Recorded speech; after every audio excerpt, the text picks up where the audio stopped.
webinar. We would like to welcome you to this special webinar, Overcome Barriers and Capture Your Value-Added Savings. One housekeeping item, we will hold questions to the end of the presentation. As you think of questions, please enter them into the Q&A box. Please leave the chat box for any technical issues. We want to ensure all questions are answered. Our presenter today is Tim Underhill. Tim Underhill is President of Strategic Business Solutions. His focus is to help distributors and manufacturers develop the skills and tools to document their value, develop account penetration, retention strategies, and create unique selling propositions based on total cost. Some of his clients have been able to document total cost savings of 20% or more compared to the annual purchase sales price involved. Tim has authored 2 books entitled Strategic Alliances, Managing the Supply Chain, and Team Up, Profit Up, Partners in Channel Cost Reductions. Developed an account penetration retention software program for capturing, selling, and reporting total cost savings, Sales Strat. Remember, please type your questions in the Q&A box. Now I'll turn it over to Tim. Thank you. I appreciate that. And I got to tell you, part of the reason we're holding questions to the end is because there's a lot of material to cover.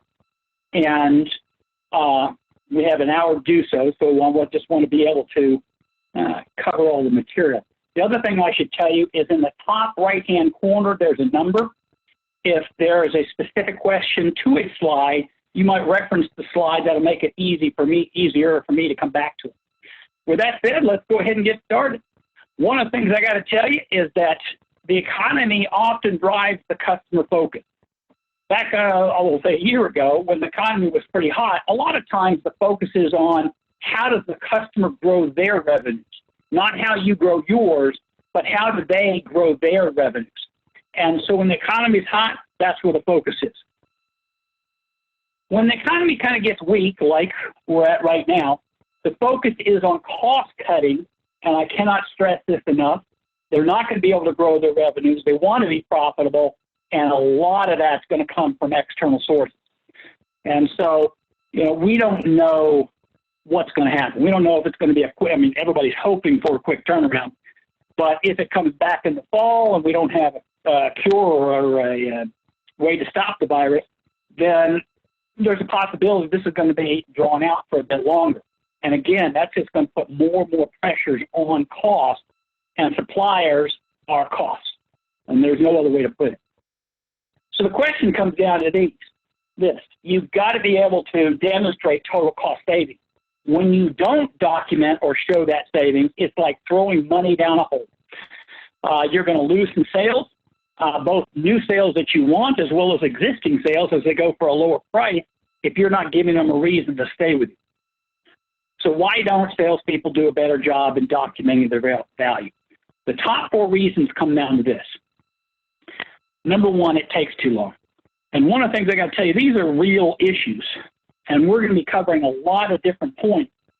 And you're not going to be able to do all the points. So I got to tell you that right now. As we go through this, there's going to be a lot of points to look at as how to overcome these 4 reasons of why people don't document. You can't do them all, at least not all at once, but you can build on them over time. And that's what we're looking at doing. Which ones you want to do now versus which ones you want to do later. But one of the big concerns that I hear from salespeople all the time, it takes too long. The other one is it's too difficult. They don't know how. They can't get the numbers from the customer, things on that line. And then no perceived or immediate impact on sales, which is really looking at commissions. And that's a real concern for a lot of people. Why do I want it, particularly if it takes too long and it's too hard to do, and I'm not getting any impact on my sales? Why do I want to do this? The other thing is management doesn't hold salespeople accountable or to provide the support that's needed for them to be able to do this. Now, one of the things I'm actually going to start off with is the thing that's on most salespeople's mind, and that is there's no perceived or immediate impact on sales, i.e. they're not making more commissions. Now, some people do tie it into the compensation system through bonuses, but the big dollars are really going to come out of commissions. So let's talk about that one first, even though it's not what I hear the most often. It's what concerns a lot of salespeople the most. So with that said, let's look at product value versus service value. Both are calculated in the same way. So I've got a service over here, I've got VMI over here, and I've got a seal over here. If I look at this, if I come down and I look at this, and I'll just make it so that it's a bigger area. When you're looking at services, a lot of times it deals with, you know, other costs other than the expenditure. See over here on the seals, you got the new seals, you got the old seals, and then you got installation. So typically it's the main things that you almost always impact on a product side are going to be something dealing with price, either the price itself or the quantity and manpower, the labor issues that are involved. When you're looking at services, you document in the same way, but a lot of times you're looking at inventory, you're looking at freight and shipping costs, or you're looking at other things. I mean, you do have labor from inventory management, so sometimes there are some cost drivers that are the same.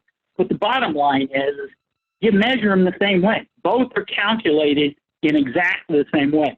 The biggest issue really comes down to this: selling versus reporting. When you're looking at VMI, you're looking at reporting the savings 9 times out of 10. We've been doing it for a while, and we've got to report it. Or you did an emergency response, or you did training, or you did something on that line. When you're looking at products, you're looking at making a proposal to the customer of what you can save them.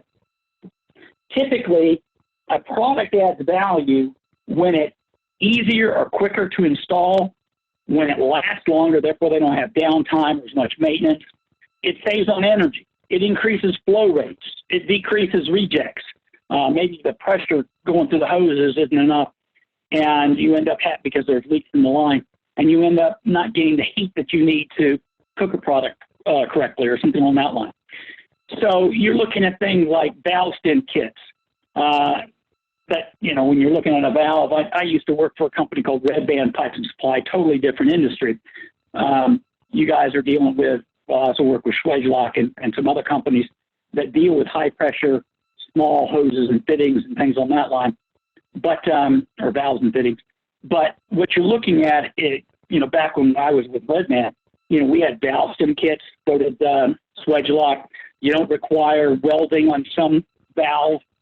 When you're putting them in, you use couplings and whatnot, and that can reduce the amount of time and effort. Hoses with less leaks, i.e. they last longer, therefore they don't have to ramp up the compressor. You're saving on energy, steam traps, self-lubricating bearings. I mean, there's lots of different things that you products that add value in so many different ways, and it's capturing that can help you sell that product. Most services need to be captured each time they occur and as they occur.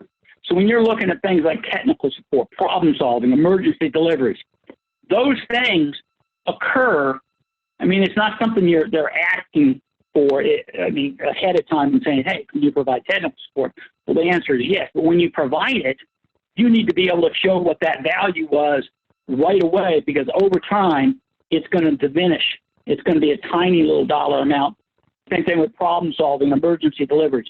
You need to capture that as they occur. Product selection support if they're running low and they need something right away. But I mean, you've got lots of other things that you could be looking at, such as, you know, point of view stocking, vendor managed inventory, vending machines, all of which add value, and you want to capture them as they occur. And that's some of the other value added products. So the business case for documenting your value, first and foremost, is increased sales. You can basically penetrate new accounts and get more product from existing accounts if you can do a good job of documenting your value. That's what we're going to be talking about. Retention, a lot of times people don't think how important that is, but your commission base is based on some of your top key accounts, strategic accounts, if you will. If you lose one of them, think about what it's going to cost you. Margins, maybe not as important to the salespeople as to the distributorships, but minimizing margin erosion or even increasing margin in some cases. The longer you can keep an account, typically the more money you can make from that account. Contractual obligated savings, you may or may not have any of these, but where you do have them, you can eliminate penalty checks, and according to the National Association of Wholesale Distributors, more and more customers are going to contractually obligated savings with their contracts. Improved relationships, that's the bottom line for all this. You get to go in and talk about how you can work with them and be the supplier of choice based on the solutions you're providing, and not just, gee, isn't this great? I can sell you a product. I know it's not quite that simple. You guys build strong relationships, but this can actually improve them. Bottom line, it helps you become the supplier of choice of your products and services based on being the lowest cost supplier. Not the lowest price, but the lowest cost. And that's what we want to get to.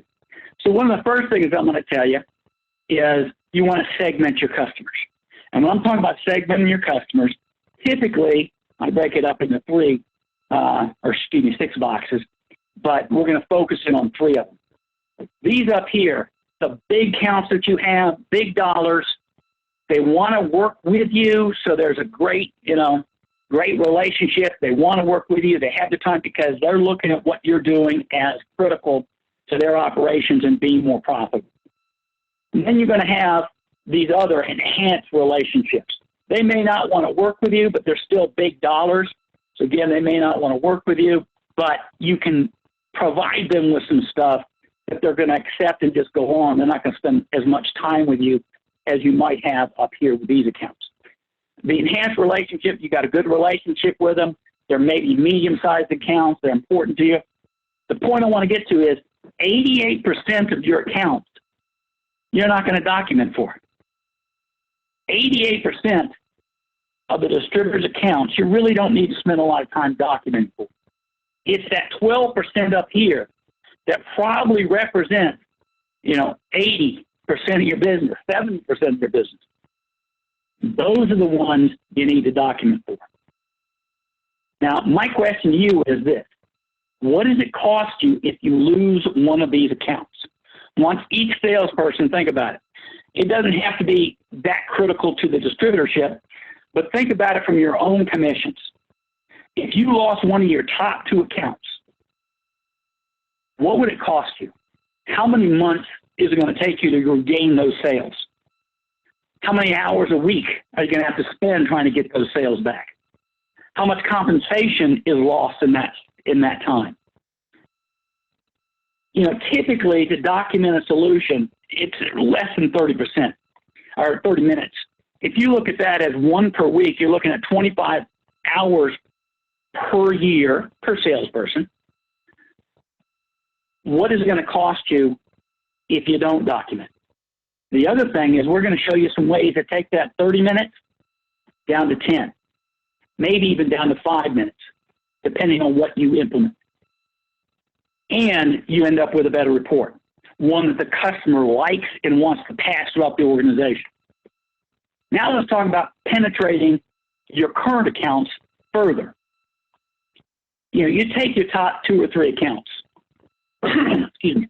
Do you have 100% of the business? In most cases, you don't. What's the additional sales potential? I want you thinking about your accounts, particularly those top 2 or 3 accounts. You don't have all the business. There's business that you want. What would it do to your commissions if you could get that? That's what we're talking about, is being able to come up with proposals to get that additional business. You see, one of the big things about value added, it's a selling initiative. It can impact your commissions. It's not just for the distributorship because they're worried about losing an account. It can actually help the individual salesperson grow their commission. How? Let's start off with a single product. If you look at it, and I'm going to use a couple of examples here. I'm going to be, as I mentioned, I'm going to be jumping between some Excel's examples, because some of you use Excel, some of you have your own homegrown system. So we'll talk about what you can do to that homegrown system. But I'm going to start off with this Excel example. I'm going to jump into it. And this is a typical value-added report form. where you've got some stuff about downtime or labor resources, or it was an emergency response and you want some value from it. Was there a customer cost? And then there's a total up here. Very typical, just straightforward Excel sheet on documenting value. Now I'm going to show you maybe one that's a little bit stronger. You can build this return on investment, ROI, return on investment. You can build that into the Excel spreadsheets, and you can build it into what you have from the standpoint of your homegrown system. So let's start, I went the wrong way. One of the things, you know, it has the worksheet just like what we were showing on the other one. Where you've got the new seal, the old seal, the installation. I made this one very basic. But what we added was this. We added, and again, think about adding this to your Excel spreadsheets. Think about adding this to your software program that you have. But one of the things that we have is when I do something like give them a better seal, a better fit to function seal, what you're looking at is there's going to be savings, or it wouldn't be a better fit to function. And they're going to save that year after year after year because the seal, let's say, lasts long. Over time, though, that adds up. So they're not looking at just almost $7,000 in savings. Over 5 years, it's going to be $35,000 in savings with 197% return on investment. And payback is in less than 5 months or less. What I want you to think about is this. Would that help you sell? Would it help you sell that product better if you could show them this additional information? Would it give you an advantage over your competition? Because, first of all, most of them don't document. Hate to say this, just like most of you don't document or don't do a great job in doing it. And now you've got a way to be able to quickly and easily just add this on. It doesn't require any additional input. You can set it up on an Excel spreadsheet. You can set it up in your software program to be able to sell value more effectively. And that's why I'm saying you can add it to Excel spreadsheets and selling programs. All right, grow your commission.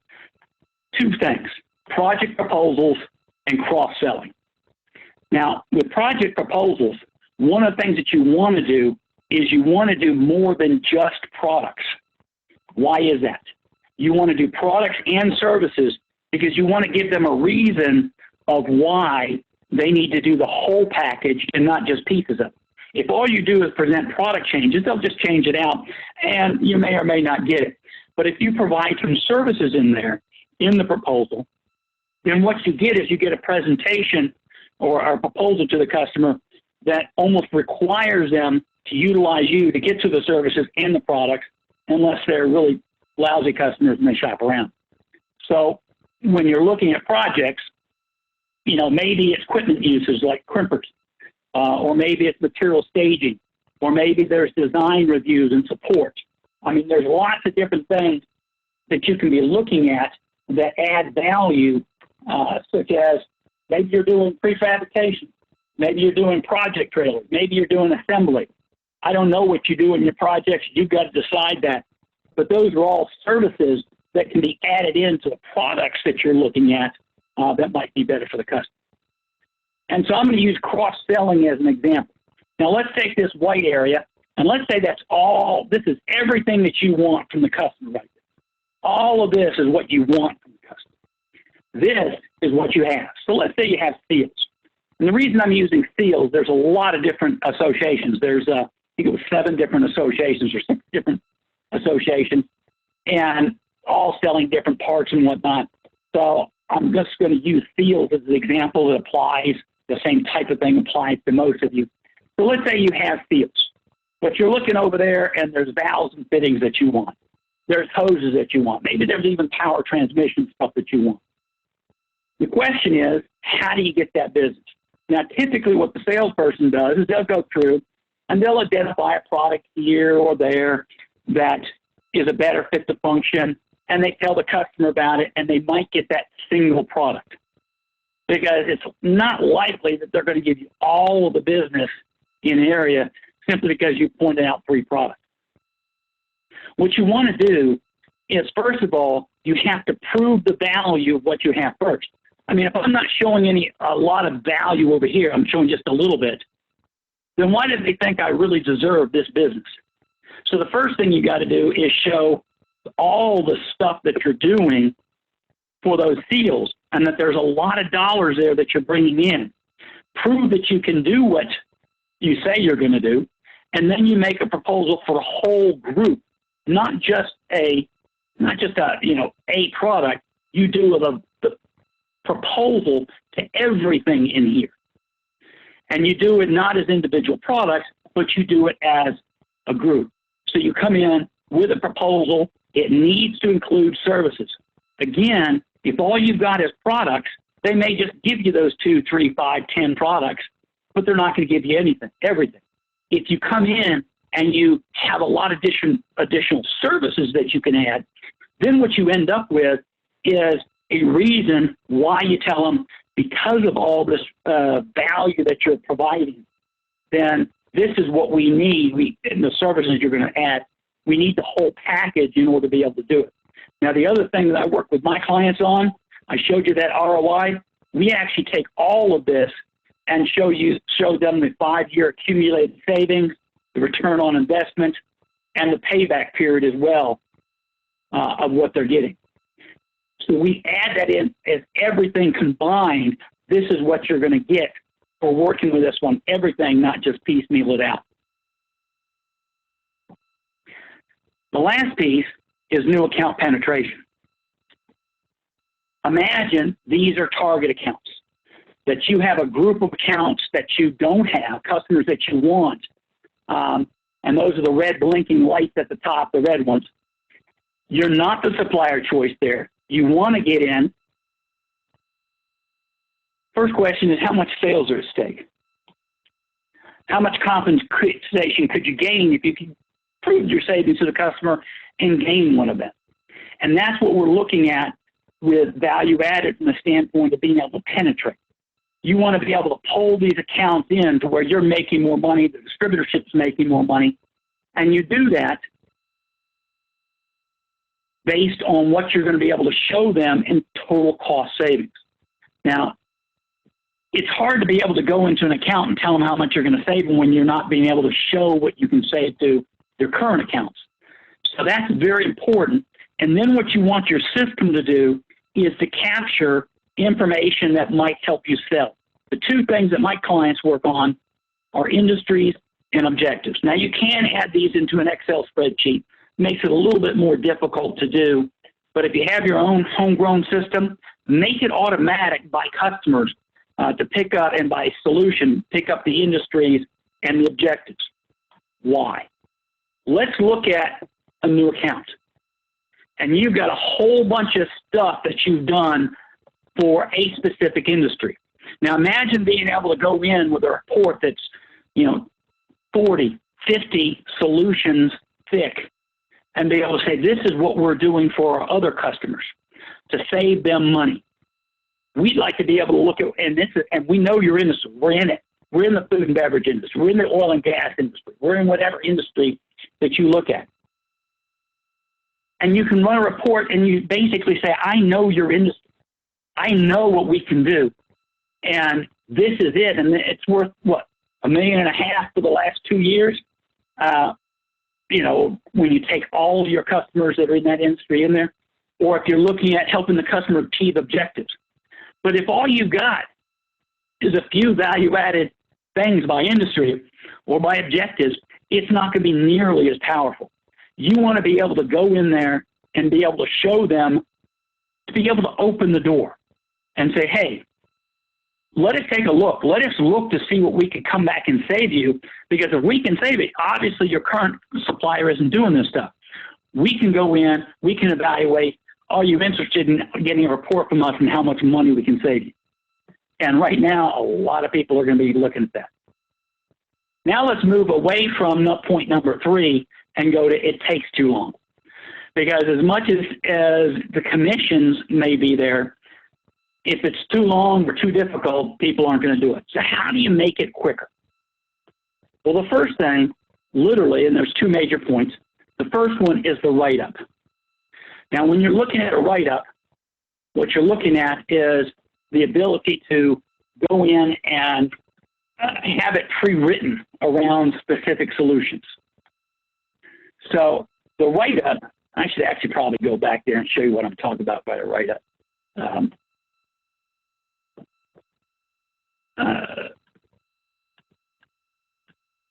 This is what I'm talking about. When I talk about the write-up, every time you have a worksheet, there should be some sort of write-up. We break it up with situation, solution, results. And it's important to have something kind of along this line. But you can have these pre-written up for each solution to where it automatically pops up. There's just a couple of things to fill in, and then boom, you're ready to go.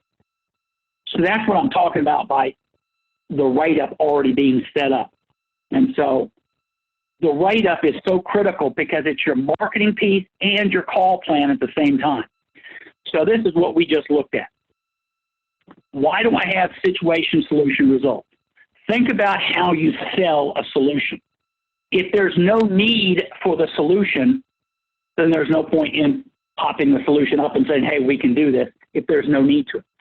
So the situation is the need. It's a little less crisis sounding than the need, but that's what it is. The situation is about what they were looking for. In this case, they want to reduce their operating costs to recover from the economic times, help them find ways to improve that operating profit. That's what they're looking for. The solution is what you did. So the first piece is about the customer, what the customer is looking at and needing. The solution is about you, what you can provide to help accomplish that need. And then the last, or I should say the third piece, is the results. And the results are key benefits.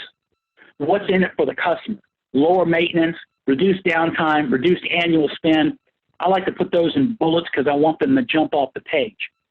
Now, the other thing I got to tell you is this. Most salespeople don't do a good job here. You know, they'll put something down like, I got a call to come in and deliver a part to a plant. You know, they don't mention the fact that it was the middle of the night. They don't mention the fact that the plant was down. They don't mention the fact that the guy's pulling his hair out because of the fact he's got to get this part right away. And I delivered it, and so I did emergency response. You know, if all you're doing is writing up for the guy that was pulling his hair out, that's probably all you need. But you don't write it up for that person. You write it up for that person's boss, his boss. This is the person you write it up for. This person right here. That person may not know your company. They don't know what you did. They don't know the value that you're bringing because you want Jamie Wolf to want to pass this up the organization because it's going to make her look good and it's going to make you look good. And a lot of times this person isn't even in the same state you are. And yet they could be making the decision as to whether or not you get the ongoing business or not. So you don't write it up for this person. You write it up for that person. That person that's far removed from the situation doesn't know anything about it. That's why I call it a marketing piece. You want that, you want this passed throughout the organization. This is so critical because if you can get it passed throughout the organization, more and more people understand the value that you bring and they're less likely to replace you. The other thing that you got to think about, and you may or may not want to, particularly if you're going into a company, you can look at this as your call plan. You want to talk about the need first, then the solution, then the results, and that's what this is. Now, the piece that I don't put in there normally, but you can add it down here, is your strengths and your assets. What do you bring to the relationship that's really critical to the company to make sure that you're going to get those results, that you can provide the solution? That is the last piece of when you're looking at the methodology for selling solutions that you put in, and you can put those strengths and assets in if you want. A lot of my clients do. It's totally up to them. Bottom line is that it can be very powerful. All right, so we got the write-up. That's great. The second thing is worksheet with total cost component. If you're going to do a write-up, you've got to have that write-up based on, excuse me, you have to have that base, the write-up based on an individual solution. The same write-up isn't going to happen for each one. which means it has to have its own kind of worksheet, if you will. So if I go back to, well, I'll just do it this way. So one of the things that you can do, if you have that field, or you have VMI, or you have whatever it is, that the cost components automatically pop up. You can do this in an Excel spreadsheet. Obviously, you can do it in your homegrown computer program. But one of the things that people struggle with when they provide a new product or they provide a service they haven't documented for is, you know, what are the cost components? What cost am I impacting? And it takes them a while to figure it out, and then they got to get the numbers for it, which means they have to understand. Now, one of the things that you can do also, I'll just add here, well, I already did inventory. I'm going to delete this and give you an example. If you have something, notice that this is zeroed. It's zeroed out over here, and the carrying cost is 0. I'm going to put in inventory. And I'll click on. And what you can have is when a cost component comes up, certain fields can already have the number that you want them to utilize. You can do that in your homegrown. Obviously, you can do that in Excel spreadsheets, particularly when they are specific to a given product. And that's one of the things you have to look at. Each solution has to have its own worksheet, again, whether it's an Excel-based or whether it's a computer-based. So if you're using, though, worksheets, you need to make the solutions easy to find, the worksheets easy to find. One of the problems that I deal with a lot is that, you know, you've got a whole bunch of manufacturers. They've got these Excel spreadsheets, which is awesome that they have them to be able to help you document your value. The problem a lot of times for the salesperson is, where do I find them? They may know where to get 2 or 3 or 4, but sometimes they need this information right away, and it might take a week before they find it, and they're not going to spend a week doing it. So you want to create a folder for people to go to. And so you just have a folder with those Excel spreadsheets, you know, consignment, punch-out catalogs, some sort of custom built seal or mechanical seal or whatever it is, project trailer, problem solving. So you have lined out a place for them to go to in your company where all of the calculators can be located. Now, obviously, that's exactly what you have when you have your own homegrown program, is you've got a worksheet, and what you want to do is you want to make it so that there's a worksheet for each solution. When you pick a solution, it gives you that worksheet with that information on it. So there's some things you can do to minimize the amount of time it takes. The second thing is it's too difficult. I don't know how. I can't get the information. That's the number 2 thing that I often hear from salespeople. And these are all valid reasons, by the way. And so we want to figure out, there's 2 issues, the how and the data. It's too difficult. I don't know how to use this worksheet. I don't know what cost components go into it. I don't know how to get the information to fill it in. So it's the how to use, and then it's the data. And so, you know, gathering that data. So you can have pre-populated fields. I just showed you that with the Excel, and be able to put some data in, and you can put labor rates in there, and you can put, you know, like I said, the carrying costs, and you can put there's pieces of information you can put in, but you still have to get some of it. It only takes it down somewhat. But the reality is calculators are the best way to go. And again, a lot of times when you get the manufacturer's Excel spreadsheet, it is calculator based. You fill in a few information, you know, few answers, and you'll be able to document.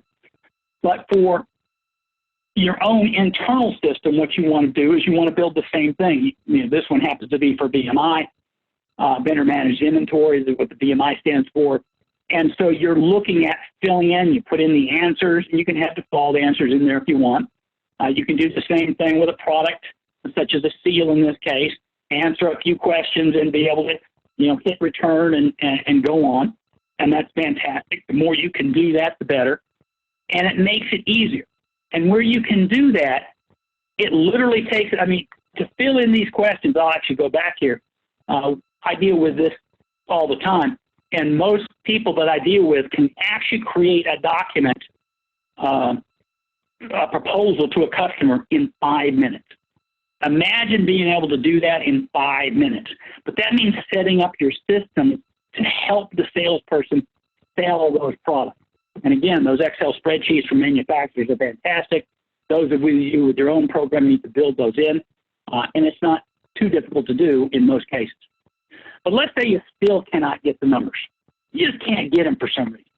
Number one, you can use reasonable and defendable numbers. And if the customer comes back, I used on that inventory, I used 15%, which I normally think is low. Normally I'd put 18% in. So let's pretend that in carrying costs, I put in 18% and I can reasonably defend that number. That's a fairly easy number to defend. And the customer says, oh, no, 18% is too high. Well, then I'm going to ask them, what number should I use? It's as simple as that. They know you reduced the inventory. And if you phrase it right, where they're going to get credit, it's going to make them look good, they're more likely to give you a higher number, and they might come back and say, oh, well, let's use 15%. Well, now you've got the number. And from now on, you use 15% with that customer. So you use a reasonable, defendable number as to why I used 18%. I mean, I used 18% because not only is there cost of money, but there's also the fact that because I'm managing it and I can use a smaller amount and I can decrease the inventory and they're not carrying as much, maybe I can decrease the insurance cost depending on how much I'm reducing it by. Maybe I can reduce the handling and storage because they don't have to deal with it as much. I'm dealing with it. So the handling and storage facilities equipment, I should say, not the actual labor involved with handling and storing. Handling storage facilities equipment, maybe I'm also including vending machines in there and things on that line, and taxes. If I've reduced the amount of inventory that they have on hand in a lot of states, it's going to reduce their taxes. So I can defend this number. There's a whole bunch of things I can put in there. I can defend that number. I can bring up studies that say that it's, 15% or something on that line. The other thing is going to the right person. A lot of times I don't want to go to get labor costs from the purchasing person. I want to talk to the maintenance guy about what they're doing, or the production personnel, whoever I'm impacting. So I got to go to the right person sometimes to get the number. And if the questions on the calculators are just still too difficult, then change the questions to one that can get answered, that are easier to answer than what's currently in there. And last, build a place for numbers. A lot of my clients use SharePoint, but you can also, a lot of them are creating their own web page where you click on it, you go in, that software program, they actually have a place to go get, they actually have 3 places where you can get numbers to be able to fill it in. So you can build that into your software program to be able to capture the numbers and build a place for them.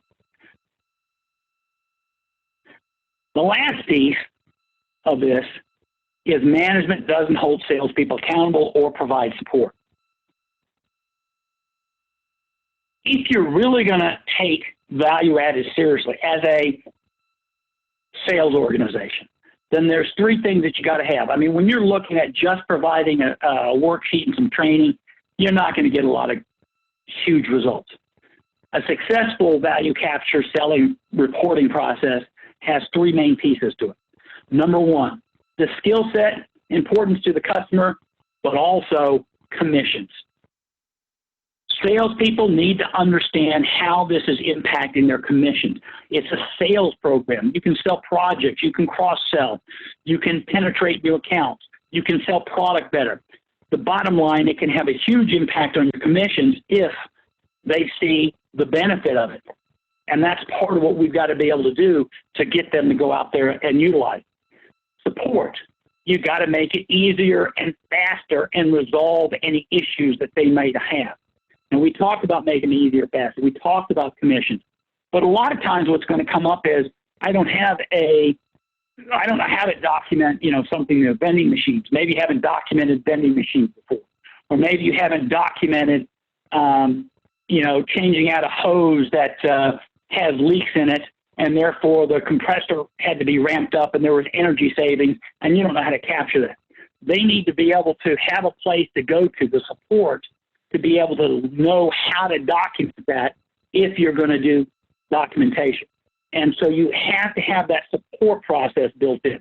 Having the Excel spreadsheets in one place, having it built into your software program, or having a person to go to, a super user. Most of my clients have a super user. And one of my clients, for example, is SKF. It's a bearing manufacturer. And he's become a good friend over the years. But they used to have he's left the company now, but he was the VP of value capture. And he had $3 billion in documented savings for SKF. Huge impact. And so he had his title was VP of value capture. Parker Hannafin has he is a manager of value capture. His name's Gary Klein at Parker Hannafin. And so having that support, having a place to go to of people that can help you out, that's a huge impact. And then lastly, management accountability and recognition. Now, the recognition often comes in the form of bonuses if people, not all distributorships utilize that, but a bonus program is very common. Some do programs where they, try to go out and say whoever does the best advance and captures the most money and gets the most savings, and the customer signs off on it. There's some sort of program where you get a prize or something. Sometimes it's TV, sometimes it's a trip to the main office, just to be able to be shown around and whatnot. But accountability is the biggest piece. If management doesn't hold it and take it seriously, how can you expect the sales team to do it?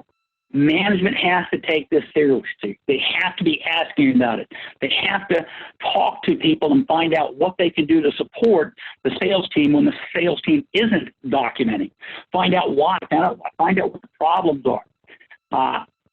From an Excel-based standpoint, this one is a little bit harder to do. It requires lots of manual effort to be able to capture and look at what the sales team is doing. But there's two issues that you need to do, and you can build this into your software program. First is to track savings by account. Whether you have contractually obligated or savings or not, with those top 12% of the accounts that we talked about that represent the vast majority of your sales, you've got to be able to make sure that you're documenting for them. Because the last thing you want is for them to come back and say, after everything that you've done, and they've forgotten it because you haven't documented and you haven't reminded of them, they said, hey, somebody else is coming in at 2% lower and we've got to go with them. Wow, isn't that a blow for having savings? When you don't document, you actually tell the customer what it's worth. When you don't document, that's what it's worth to that company. Because that person that you documented for may not have a voice in that decision if they're going to go out to someplace else. That person may have left the company. That person may have moved on to another job. And all that stuff you've done for them is forgotten. And so a new person comes in and they're looking for savings. What's the risk when there's zero value in having worked with you? What's the risk of going to another supplier for 2%? Nothing. So you want to be able to document for those key accounts. Whether you have a contractual obligation or not, you want to document for those key accounts. Then you also want to track the team members to make sure that you're doing. Now, this is more for operational managers. Now, the best way I can do that, and I hate to jump over real quick, but one of the things that you need to think about is when you're tracking those, what you want to track for. And so you want to be able to put in savings goals, and you want to be able to put in for key accounts. So let's say this construction company down here. It's an awful big savings goal, but for a construction company, but we'll just go ahead and put it in. So maybe they're building a new plant and they've got to have bearings and hoses and everything put in, and you're doing lots of work with them. They may have a contract with you for savings where you have a contractually obligated savings. And where you have that, you need to be able to try to make sure you're on track. Because what typically happens is right around Well, in this case, it's November is going to be when the contract ends. What happens in October? There's a scramble to be able to come up with all the savings you have to get to, because right now we're only at 5%. And we've got a bogey of, well, like I said, that's pretty big, but we put some extra stuff in that one. This is probably a more reasonable one. But you're looking at being able to track that. And where you don't have goals, let's say there's not a goal, specific goal, you still want to track to be able to show the customer what you're doing. And so that's one of the key things that you need to be able to do is track those key accounts. And in Excel, it's a little bit more difficult. Homegrown programs, it's fairly simple to be able to put something like this in. And then you also want to track the team members, who's documenting and who's not. And you want to find out first why they're not documenting. It could be that they don't know how. It could be that they're scared to document. It could be that they've done value-added events and just haven't done it. But you can also give them ideas, work with them first, then you really got to hold them accountable. So, recap. And again, remember what I said in the beginning. I've thrown a lot of stuff at you. You can't do them all, but here are the key things we talked about. One, you want to develop a report or a system to sell. Be able to sell products, be able to sell projects, cross-selling, be able to penetrate new accounts. Which of those is most important to you? Figure out how you can build your system around being able to show that. Second, for each solution, the more you can have pre-written write-ups, and you want to focus on your main products and services first, obviously, but the more where you can have them already written up, you're saving your salespeople's time and you're making a better report than what they'll probably do on their own. It's a struggle to do a decent write-up. I know that. I've done 100 of them or 1,000 of them, whatever it is. But it's difficult to do. Second thing, since you're doing write-ups for specific events, have preset worksheets with TCO components and numbers where you can put those in. And that's up to you whether you do that. If you're going to have calculators for products and services, if you're doing Excel, then you're probably going to have to build your own services around BMI, fabrication, things on that line to have those calculators. A lot of the products will come from manufacturers. It's the exact opposite when you're looking at your internal program, because you've got to build, you can take those Excel spreadsheets and turn them into calculators very, very quickly. Again, I've done hundreds of those. But you can put them and have a library for the numbers, places where it's easy for your salespeople to look numbers up. You want to track the key accounts. You want to track team savings. So those are the main things that we talked about doing. And again, you can't do them all. What do you want to focus first on? If you really want to get people involved, then I'm going to say this is what you focus in on first, and then you start going down the list. But that's totally up to you. So how do you get started? As I said, and this is about the 10th time I've said it, you can't do all these points at once. Get with your sales team. What's going to help them the most to sell and capture savings? Now, if you're a smaller, let's say, distributor, what you want to do is get their commitment. Actually, you want to do this with everybody. But the smaller distributors, what I do is I'll pull the whole sales team in, and then we talk about, okay, what can we do? What's going to help you get over the not documenting? What do we do now versus what do we do later? And if we do this, do we have your commitment, whatever this is, whatever point you choose to go after, do we have your commitment to really start to document better? For larger distributors, what I generally focus in on is their key or strategic accounts. You want to select those where you have to document. It's a requirement, or it's so critical that you've got to do it, and then determine the strategy for implementation. What do you have to have in place to really satisfy that contract or to satisfy that customer, make sure you do it. And then you've really got to hold them accountable. And lastly, plan for the future. You know, when you're looking at phones and tablets and the things that you can do on them these days,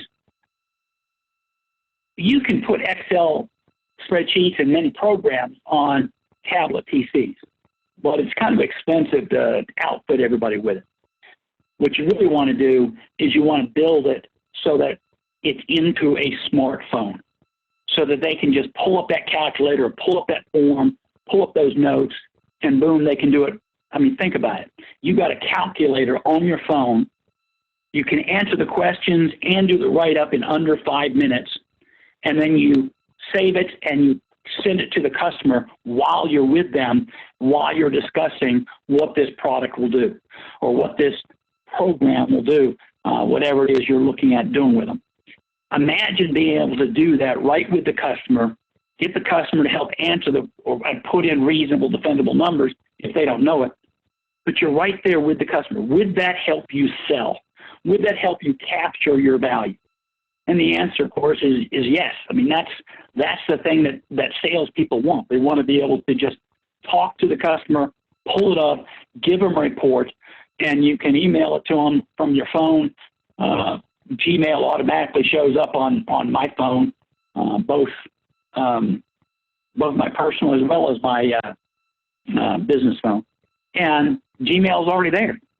So I know I can email these things to anybody when it's on a smartphone. That's kind of it. That's the end of the presentation. I'm going to open it up for questions. Do you got anything for me? Yeah, I wasn't ready. Sorry. That's all right. Customers want to know what the monetary savings are when you introduce value-added savings. This seems hard to quantify.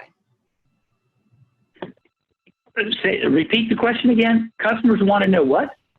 Want to know what the monetary savings are when you introduce value-added savings. This seems hard to quantify. Well, the whole presentation was about documenting value, and with each customer, it's going to be a different amount of value depending on what you can actually do for them, what products you can change over, what services you can add in. It's going to vary from customer to customer. But with that said, it sounds like you're looking at going to a account and saying, hey, what can you, or the account saying, hey, what can you do for me? That's the whole thing of these new accounts and what I talked about here. What I would do is one of two things. I might change it up a little bit. If I'm trying to penetrate that account, then what I'm going to do within the customer's industry, I'm going to say, here's what we've done, and here's the dollar value for other customers. And then I'm going to tell them, it's going to be based on what we think we can do for you. Why don't you let us go in, do a survey, and we'll come back with product dollars, and we'll come back with some services and the dollars there, and let us make a proposal to you. But we've got to look at your system first because it varies from customer to customer. And now you can do that by industry. You can do it for all the customers that you've documented for. That's one of the, I'm going to say, advantages of having a program versus Excel spreadsheets, is that you can pull these reports fairly easily off your system to be able to do that documentation.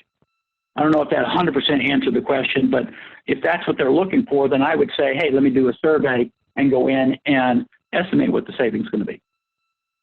When I worked with Red Man Pipe and Supply years and years ago, it's now MRC Global, and I still work with them as a consultant. But I actually worked for Red Man Pipe and Supply. What we would do is we would go in and say, that's a great, something along, slightly different. We're making a proposal to them, and we'll say, hey, let's look at VMI as the example. Why don't you let us go in and do a review, and we'll actually come up with a plan that you can let other other suppliers know the plan and what the dollar savings are. Now, the advantage that gave us is we built the plan. We can answer all their questions because it's our plan, and we can prove where the dollar savings are going to come from versus another supplier that doesn't have that heads-up information. And it helped us win quite a few accounts based on being able to do that. So being able to go in would be a huge way to do that, to be able to tell them. long-winded way. Sorry about that. Lots of ideas were popping in my head. What's your next question? How often should a scorecard be shared with a key account, trying to balance value of product and service without being a pest? Well, here's what I basically tell people. There's three times you want to present your value. First, when you do it.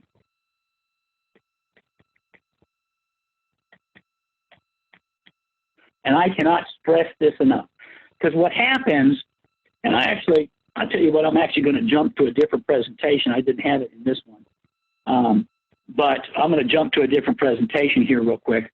And let's see if I can find, I just did one for the University of Industrial Distribution. Should be in this one. And what I tell people all the time is the longer you wait, the less value you're going to get.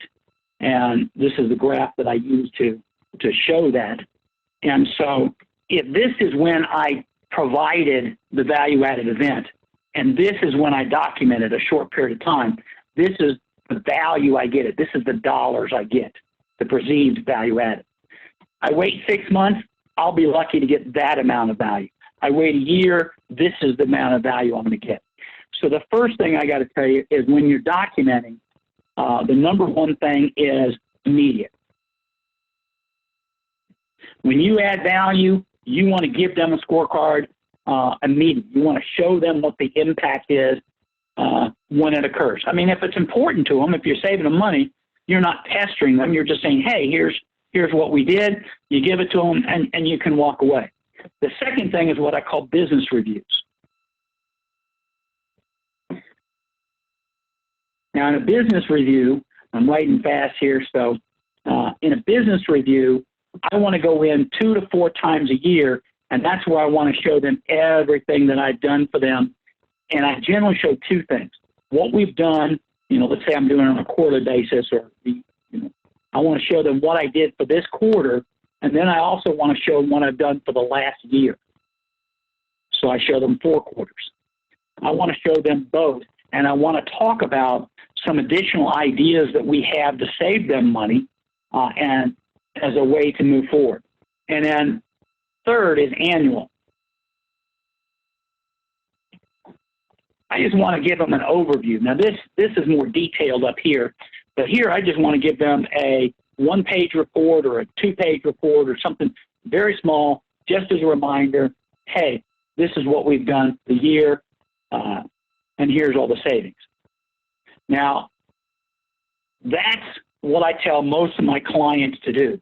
Most of them do this, most of them do that, and a few do this, where they have an annual report. We have a program actually will do a 1 or 2-page summary of what you've done, and a lot, I shouldn't say a lot, but about half my clients utilize that to be able to go in and show an annual. But the first 2, they do on a regular basis. And then, the immediate or proposal, I should say. So obviously you want to show if it's a proposal or you've just done the emergency response, you've just done the technical support. You want to show them immediately after having done that, or you want to do it in a proposal. Next question. Do you include rebates in your ROI calculation? Did not see it in the example. Absolutely. I mean, when you're looking at it, anything that saves the customer money, I want documented. If I give them a better fit to function product that saves them labor and saves them on how often they're going to be down and things like that, I want to capture it. But if I give them a product that costs less, the price is less, then I want to capture that as well. If I give them rebates, I want that in there. Now, sometimes what I do is I break it out and I explain it from the standpoint of, you have contractual savings, and sometimes there is the other value added beyond the contract. So I might differentiate what's contract value savings versus we did something beyond the contract. Rebates are generally part of the contract, and so I would put rebates here, and I'd mark it as a contract savings. But I still want credit for that savings because I'm saving them money. Anything that you do that saves money, I don't care what it is, you document it. Next. That was actually our last question so far. Ladies and gentlemen, do you have any additional questions for Tim?